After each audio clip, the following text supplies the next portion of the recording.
All right, so those are your headlines recapped. We are going to delve into our first art chat of the morning. So the multidisciplinary exhibition, Thresholds of Knowledge, it opens a window into the cutting-edge artistic research undertaken by masters and doctoral candidates from the Department of Art and Music. The exhibition invites visitors to explore an expansive landscape of ideas that challenge conventional boundaries.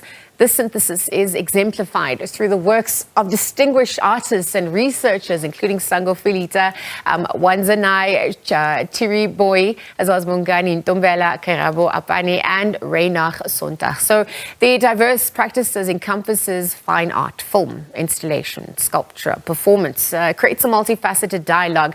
But perhaps to tell us a little bit more, we are going to be joined by curator Prof. Nombeko Mpako, as well as one of the contributing artists, Sango Filita. So on that note, good morning to the both of you, and thank you for joining us. Good morning. Good morning. Thank you for having us. Prof, let me start with you. Perhaps the vision behind all of this, even merging artistic endeavors or practices with research. Tell us a little bit more about what was emerging for this edition. Well, this edition is mostly looking at how, as human beings, we should look at things and try to understand things differently and have a different look of our existence. So all the artists that we're exhibiting there, most of the art is conceptual art, and it's also presented from lived experiences. All the artists that were presenting works there, they are talking from their own experiences. And this is why most of the topics and most of the titles of the artworks themselves are titled in vernacular language. And also the idea of when you are talking to the audience, you must make sure that you are understanding the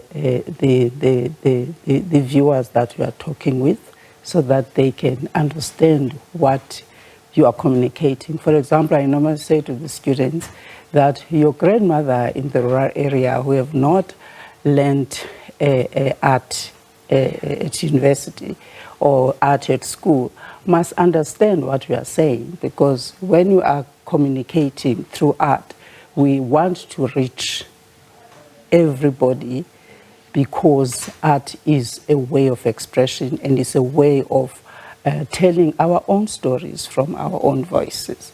Yeah. So basically, all the artists that were presenting there, they were talking from their own experiences and trying to reach all different corners of our existence, so that we can also engage with art in a different way than looking at art as something that has to be learned and it must be presented in a different Western way. Yes. We must be able to communicate to our own people, to our own culture, and from our own point of views.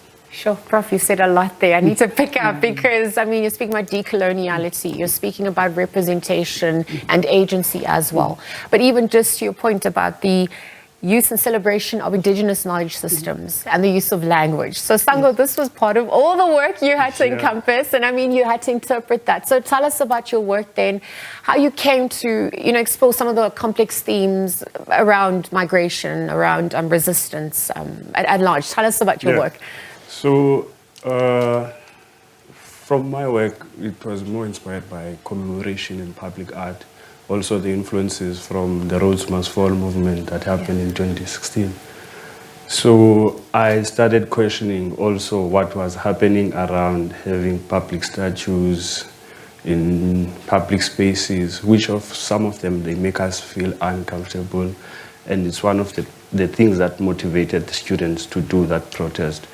So in my work, I had to find a meta and change it into a metaphor. Then I went for stems.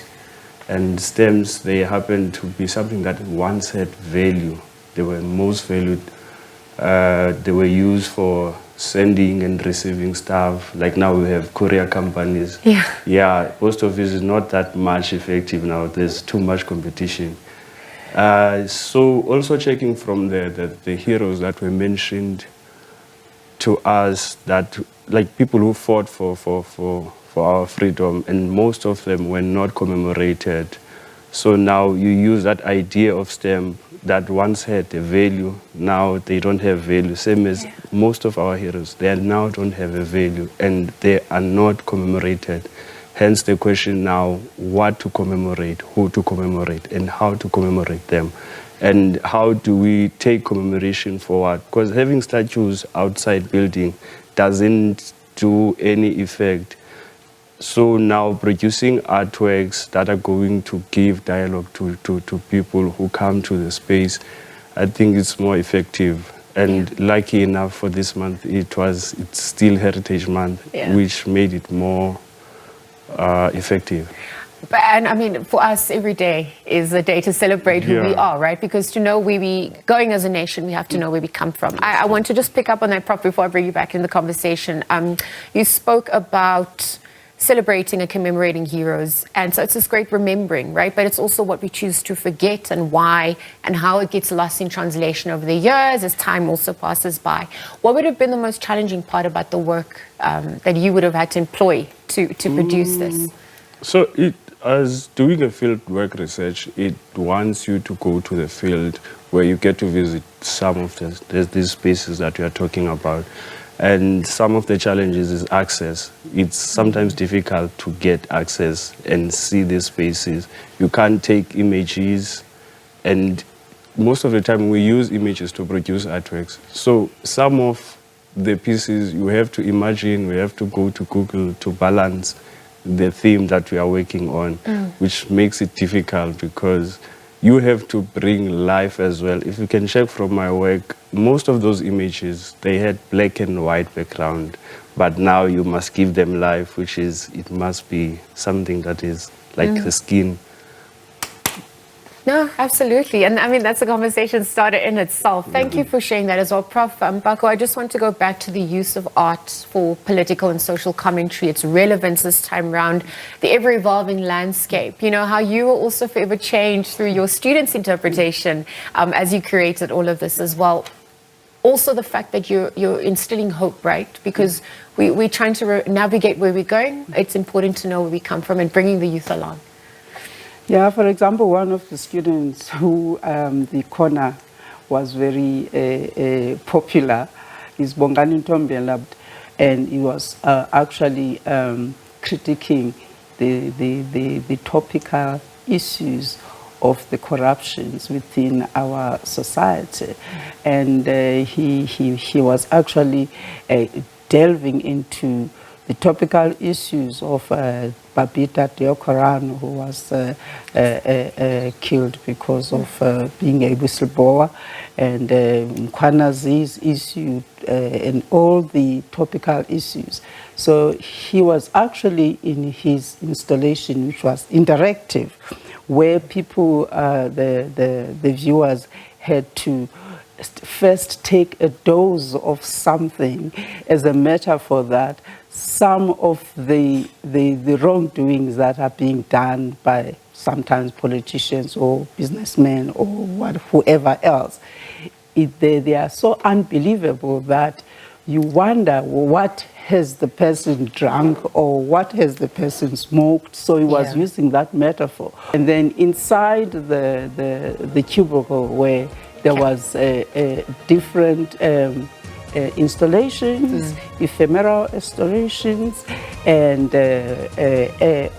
people had to actually interact, because it was actually provoking the audience not to be complicit, and the audience not to keep quiet. And as a result, this was a memorial event of the exhibition. So this is obviously, Prof, more questions and answers at this point that will keep the conversation going. Thank you to Sango, thank you Prof Mpako for joining us. Prof Nombeko Mpako and Sango Filita, they were talking to us about the Thresholds of Knowledge. It's the exhibition that opened last week Saturday, and of course it just runs until the 17th of October 2025. Pertinent conversations that are needed both socio-politically as well. Thank you to the both of them for joining us.